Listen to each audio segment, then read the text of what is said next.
पहला कृषि road map बनाया।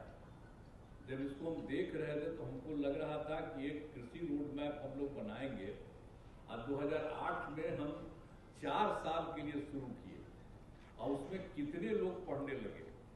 और आप लोगों को याद रखना चाहिए कि जब यहाँ की पढ़ाई में अब देखा गया कि जो सबसे अच्छा निकला, तो निकला वो देश का ही नहीं, बाहर का भी जो दूसरे देशों का था उससे भी अच्छा सब एक से एक निकलने लगा था। तो हम उस समय से शुरू से सबको बताते थे।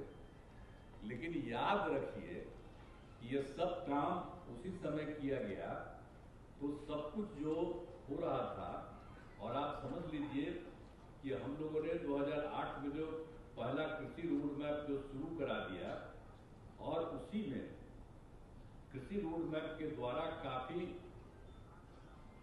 सुधार हुआ और राज्य में फसलों, सब्जी, फल, दूध, अंडा, मीट, मछली का उत्पादन काफी बढ़ गया।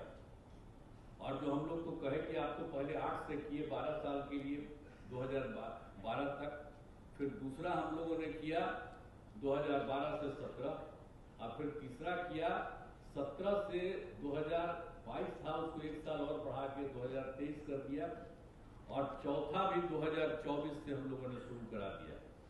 और आप जानते हैं कि जब हम लोग काम करते थे तो काफी अच्छे ढंग से एक एक काम हम लोग करा रहे थे।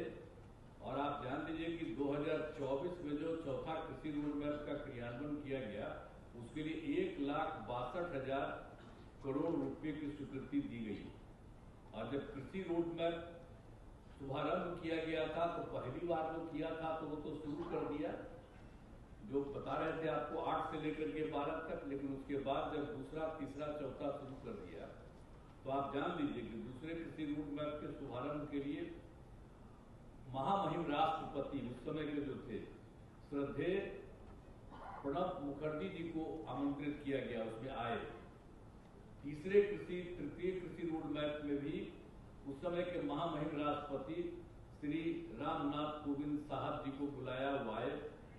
और अभी जो चौथा कृषि रोड मैप का हुआ, तो इसमें महामहिम राष्ट्रपति श्रीमती द्रौपदी मुर्मू जी आई, ये सब काम हुआ। और आप एक बात जान लीजिए कि जब 2005 था तो मछली उत्पादन पूरे राज्य में 2,88,000 मीट्रिक टन था।